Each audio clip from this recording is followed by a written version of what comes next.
Bismillahirrahmanirrahim. This is Saim Ali from MPA Final. Today I am presenting about the topic of off balance sheet financing. जैसे कि sir ने मुझे एक presentation topic दी थी of balance sheet financing के ऊपर, तो इस हवाले से मैंने एक प्रेजेंटेशन तैयार की है ऑफ बैलेंस शीट फाइनेंसिंग पे। तो मैं अपने प्रेजेंटेशन की तरफ आता हूँ कि ऑफ बैलेंस शीट फाइनेंसिंग क्या है, ये होता क्या है। तो what is of balance sheet financing?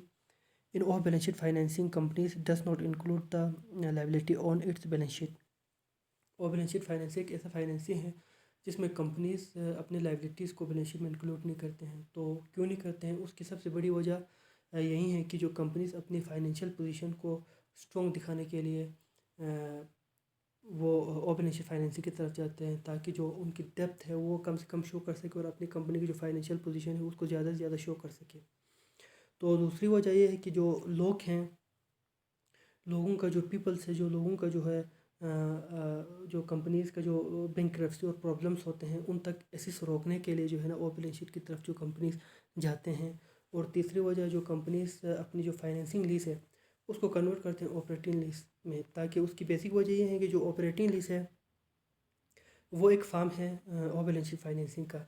तो इस वजह से अपनी फाइनेंसिंग लीज को कन्वर्ट करते हैं ऑपरेटिंग लीज में। ऑपरेटिंग लीज में जो कन्वर्ट होने के बाद जो है ऑटोमेटिकली ऑपरेटिंग लीज ट्रांसफ़र हो जाते हैं ऑफ बैलेंस शीट फाइनेंसिंग में।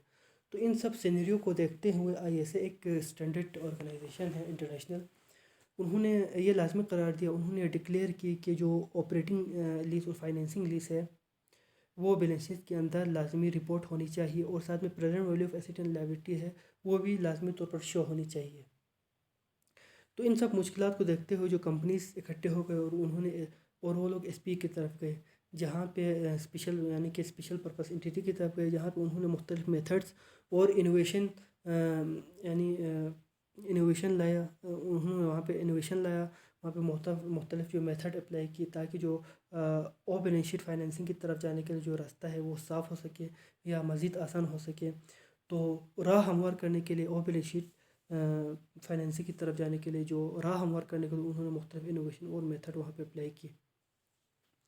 उसके बाद हमारे पास आते हैं कि जो examples of balance sheet financing. तो बैलेंस शीट फाइनेंसिंग में सबसे पहले तो इसके एक एग्जांपल है joint venture, research and development, partnership, operating lease और पेंशन। तो ये इसके कुछ एग्जांपल्स हैं। और बीइंग ए बिजनेस स्टूडेंट हमें ये मालूम होना चाहिए कि 10 या 15 सालों में जितने बड़े बड़े क्राइसिस हुए, मुश्किलात आई, प्रॉब्लम्स आई, जैसे कि इनरोन फ्रॉड, जैसे कि सर ने हमें पहले सेमेस्टर के शुरू में ही हमें एक केस स्टडी भी दी थी इस हवाले से। इनरोन फ्रॉड्स हो गया, वर्ल्ड कॉम, सत्यम फ्रॉड, इन सारे फ्रॉड्स ने इन चीज़ों के ऊपर जो फोकस बढ़ा दिया।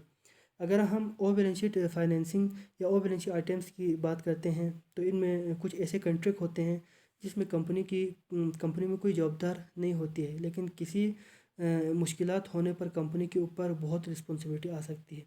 और इन्हीं 15 सालों में जो है फाइनेंशियल मैनेजर्स हो गए, फाइनेंशियल इंजीनियर्स हो गए, बड़े बड़े बैंकर्स हो गए, उन्होंने जो है इलीगली जो है मुख्तलिफ ट्रांजेक्शन्स की और मुख्तलिफ किस्म के कंट्रैक्ट और मेथड्स बनाए जो जानबूझकर बैलेंस शीट के बाहर रखे जा सकते हैं, जिससे कंपनी चलाने वालों को बहुत ज़्यादा फ़ायदा हो सके या उनको बहुत ज़्यादा बेनिफिट हो सके। और साथ में बहुत ज़्यादा रिस्क भी कंपनी पे आते हैं, क्योंकि जैसे कि हम जानते हैं कि अगर कंपनी के ऊपर कोई क्राइसिस आती है या प्रॉब्लम होती है तो यहाँ पे कोई उसकी रिस्पॉन्सिबिलिटी लेने वाला या उसको कोई जवाब देने वाला नहीं होता।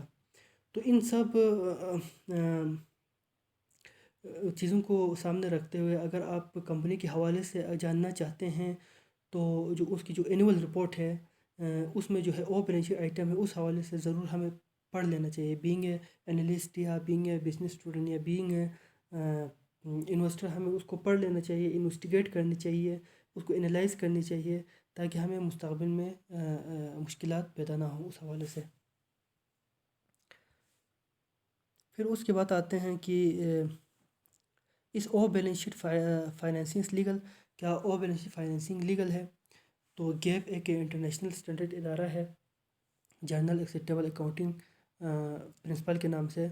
तो उन्होंने जो है ऑफ बैलेंस शीट फाइनेंसिंग को लीगल रिकॉग्नाइज़ किया, और साथ में उन्होंने कुछ term and conditions, rules and regulation और एक क्राइटेरिया बनाए हैं कि اگر آپ اس ٹرم اینڈ کنڈیشنز یا رولس اینڈ ریگولیشن کو فالو کریں گے تو پھر یہ لیگلی ریکوگنائز ہوگا. ادروائز اگر اس کو آپ فالو نہیں کریں گے یا اس میں جو موجود ٹرم اینڈ کنڈیشنز ہے، رولس ریگولیشنز ہے، جو کرائٹیریا سیٹ کیے ہیں جو گیپ نے، تو اس پہ پورا نہیں اترتا، آپ کمپنیز جو اس کو فالو نہیں کریں گے تو پھر وہ اللیگل ہوگا.